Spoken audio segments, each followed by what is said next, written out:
আমরা মনে করি উনি একটি এজেন্ডা নিয়ে বরিশালে এসেছেন আওয়ামী ফ্যাসিবাদকে এস্টাবলিশ করার জন্য, বরিশালের রাজনীতিকে, বরিশালের মানুষকে ধ্বংস করার জন্য এই অপচেষ্টা চালিয়ে যাচ্ছে।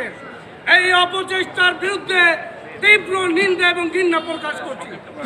আমরা মনে করি উনি যদি এখানে থাকেন তাহলে বরিশাল জেলা আইনজীবী সমিতি কোনো অ্যাডভোকেট ওনার এখানে কোর্ট পরিচালনা করবেন না, এবং ওনাকে আমরা আজকে থেকে বর্জন করলাম যতক্ষণ পর্যন্ত ওনাকে এখান থেকে না করাবে বরিশাল আইনজীবী সমিতি কোন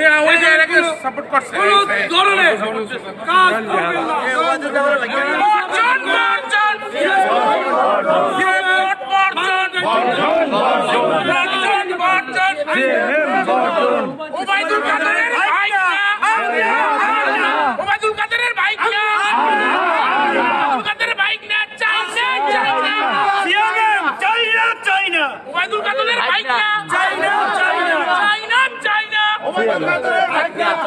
উপস্থিত বন্ধুরা, আপনারা জানেন আজকে হঠাৎ করে আমরা বিক্ষোভ মিছিলের আয়োজন করেছি।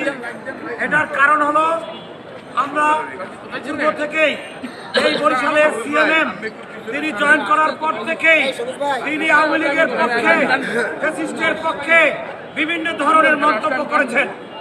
আমরা সহ্য করেছি নীরবে, কিন্তু আমাদের সহ্যের বাঁধ ভেঙে গেছে। আমরা বিগত দিনে দেখেছি উনি আওয়ামী লীগের আসামিদের জামিন করার জন্য তিনি নিজেই মধ্যস্থতা করেন, তিনি আইনজীবীদের সাথে ডেকে ডেকে মধ্যস্থতা করেন। আমাদের বিশ্বাস উনি একটি এজেন্ডা বাস্তবায়নের জন্য এখানে কাজ করছে। আপনারা জানেন উচ্চ আদালতে নিজ কেস পেন্ডিং থাকা অবস্থায় এই সিএমএম এবং তার অধীনস্থ আওয়ামী লীগের দোসর এসিএমএম তারা সেই জামিনগুলো দিয়ে দিচ্ছে। আমরা গতকালকে ইনুস তালুকদার মোহাম্মদ ইনুসকে জামিনে আমরা মরণবন্ধ দেখেছি, তার কোনো জামিনের দরখাস্ত নাই। তারপরে একটা সময় ওনার নির্দেশে নথি এনে তালুকদার মোহাম্মদ ইনুসের জামিন শুনানি করেছে। আমরা হঠাৎ করে সেই জামিনে আপত্তি দিয়েছি, কিন্তু এসিএমএম এর আচরণে বোঝা যাচ্ছে তিনি সিএমএম এর কথা মতো ইনুস তালুকদারের জামিনকে মঞ্জুর করেছে। আমরা তীব্র নিন্দা জানাই এবং অবিলম্বে এই সিএমএম এবং এসিএমএম কে প্রত্যাহার চাই। এখান থেকে প্রত্যাহার না করলে তাদের আদালত আমরা আজকে থেকে বর্জনের ঘোষণা দিলাম।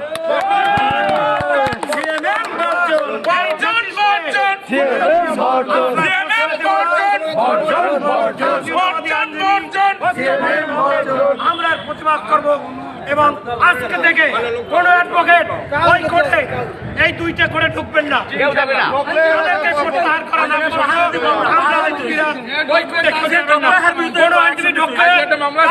আমরা ব্যবস্থা গ্রহণ করবো।